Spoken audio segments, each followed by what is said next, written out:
याकोबाचे पत्र अध्याय 4 मराठी. याकोबाचे पत्र अध्याय 4.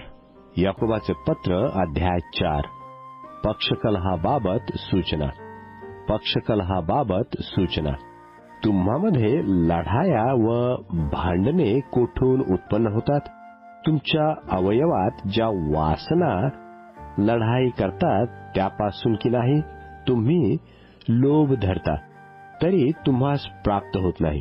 तुम्ही घात व हेवा करता तरी इष्ट ते मिळवण्यास तुम्ही समर्थ नाही.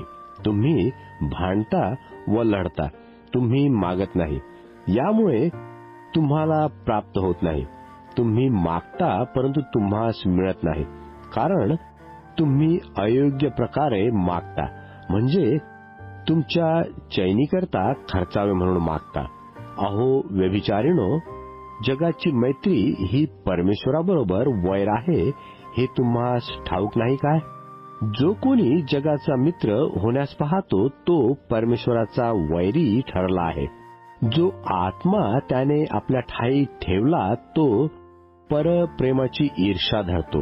हे शास्त्राचे म्हणणे व्यर्थ असे तुम्हास वाटते काय? तो अधिक कृपादान देतो. यास्तव शास्त्र म्हणते, परमेश्वर गर्विष्ठांचा विरोध करतो आणि लीनास कृपादान देतो. यास्तव परमेश्वराच्या अधीन व्हा, सैतानाविरुद्ध आडवे व्हा, म्हणजे तो तुम्हापासून पळेल. परमेश्वराजवळ या, म्हणजे तो तुम्हाजवळ येईल. पापीजन हो, हात शुद्ध करा. अहो द्विबुद्धीच्या लोकांनो, आपली अंतकरणे पवित्र करा. कष्टी व्हा, शोक करा, रडा. तुमच्या हसण्याचा शोक व तुमच्या आनंदाचा विषाद हो. प्रभूसमोर नम्र व्हा, म्हणजे तो तुम्हास उंच करील. बंधूंनो, एकमेकाविरुद्ध बोलू नका. जो बंधूविरुद्ध बोलतो व आपल्या बंधूला दोष लावतो तो नियमशास्त्राविरुद्ध बोलतो व नियमाला दोष लावतो. जर तू नियमाला दोष लावतोस तर तू नियम पाळणारा नाहीस, न्यायाधीश आहेस. नियमकर्ता व न्यायाधीश असा एकच आहे. तो तारावयास व नाश करावयास समर्थ आहे. आपल्या शेजाऱ्यास दोष लावणारा तू कोण? बढाई मारू नये म्हणून इशारा. बढाई मारू नये म्हणून इशारा.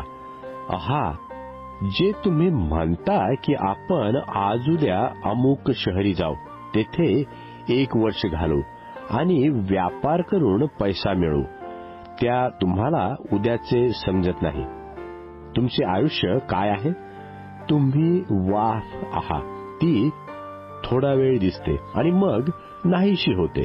असे न म्हणता प्रभूची इच्छा असेल तर आपण जगू व अमुक अमुक करू असे म्हणा. आता तुम्ही आपल्याला फुशारकी मारता येते म्हणून अभिमान बाळगता, पण अशा प्रकारची सर्व फुशारकी वाईट आहे.